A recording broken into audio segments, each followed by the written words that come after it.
Hey everybody, welcome to RacerXOnline.com. I'm Kris Keefer, and this is the 2023.5 GasGas MC 450 Factory Edition. You know, GasGas has also jumped into the fray with the Factory Editions, and this year is pretty special. We got a whole new bodywork scheme and a couple things that are different from the KTM and the Husqvarna is it has an all aluminum subframe, unlike the composite subframe that comes with the KTM and the Husqvarna. So I expect this bike to feel a little bit different here at Glen Helen Raceway today, but I'm gonna go over this machine as well as what you guys should purchase out there between the three options that you have, KTM, Husqvarna, and GasGas. How much different is this bike? Is it different? Is it a direction that you guys wanna go with your purchasing decisions? We're going to talk about this bike as well as if you guys should be purchasing this thing here pretty soon if you have the money, because it is expensive. We'll talk about that as well. And we'll hit you back up here in a minute after we go riding. I'm on my way. So good, you got to say it twice. Who would ever thought that a trials company would ever have like motocross bikes that are legit?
All right, guys, wrapped it up here at Glen Helen Raceway today on the 2023.5 GasGas MC 450 Factory Edition.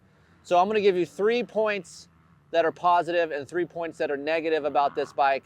And some of those negatives and positives are also shared with the KTM Husqvarna. And I will get to the points that are a little bit different. So let's start off with the positives. So for me, the positives is rear wheel traction and acceleration without wheeling. As you guys know, on my own time, I ride a different colored machine, but during the week, we ride all different kinds of bikes here, and I can really pick apart different motorcycles and their characters. So what I appreciate about this GasGas KTM as well as the Husqvarna 450 engine is how much you can get on the throttle early in corners. What I like here is at Glen Helen, it's very hard pack, as you can see in some of these GoPro shots that we have here. Very shiny hard pack on the inside, and then there's some fluff on the outside. So in order to get on the throttle early is kind of tricky, but This MC 450 really is easy. I can roll the throttle on hard, 3/4 really quick out of the corner, and the rear tire hooks up, as well as I don't get a wheelie. Unlike a Yamaha or a Kawasaki, when I make that left-hand turn to go up a mountain here at Glen Helen, sometimes I have to fan the clutch because the front end gets up high and wheelies. With this bike, it never does that. So I can just mat the throttle and I get up the hill quick. If there was a segment time with other brands of motorcycles along with this bike, I feel like the segment time would be so much faster on this bike just because it doesn't wheelie and it just gets the power to the ground super easy. Another point to add to this is if you guys are scared of 450 power, this is actually a linear and long kind of transition of a power. So comes on smooth, and then it has a nice mid-range pull and then a top end that over revs really nice. There is 2 maps here. There is a white and a green map. I'm more of a white map guy, which is the stock map. The green map is the harder hitting map, which I do not need because it breaks traction a little bit. But if you're riding sand, I think that could help. Second point that I like about this bike is it feels light in corners. I have, even with this AER fork, I have a lot of front wheel feel. Here at Glen Helen Raceway today, again, hard pack, shallow ruts. And I don't understand why we have a hard pack track. It just rained a crap ton here, but we do. And for me, I can feel the front end fairly well at Glen Helen versus other machines. I have been here on other bikes the past 3 to 4 weeks, and I can say that I have a lot of front wheel traction diving into these shallow ruts. So again, easy to corner, makes you feel like a hero in these corners, and the side-to-side movement is really light. The third point that I like about this bike is ergonomics. I can sit on it, I feel at home right away. I'm not cramped, and I can just hop on it, adjust the bars and the levers, and feel fine. The downside, which is part of my negative, is how wide the bar is. I feel like it's about 810 millimeters, 811 millimeters. I like more of an 802 to 803 millimeter bar. So if you guys get this bike and you feel like it's a little wide in corners, which you'll see in some of my video here, I just feel a little bit off coming out of corners just because I feel like the bar is wide.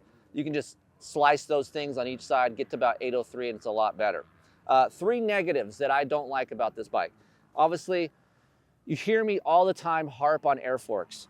There is comfort within an air fork, but it just changes throughout the day. It's about 1 o'clock here right now, and since I started, the fork has got a little harsher over time. So of course the track changes, but just bump touch, bump comfort is a little firmer, and the bike is a little bit more deflective now than it was this morning. So keeping up on your air pressure is important.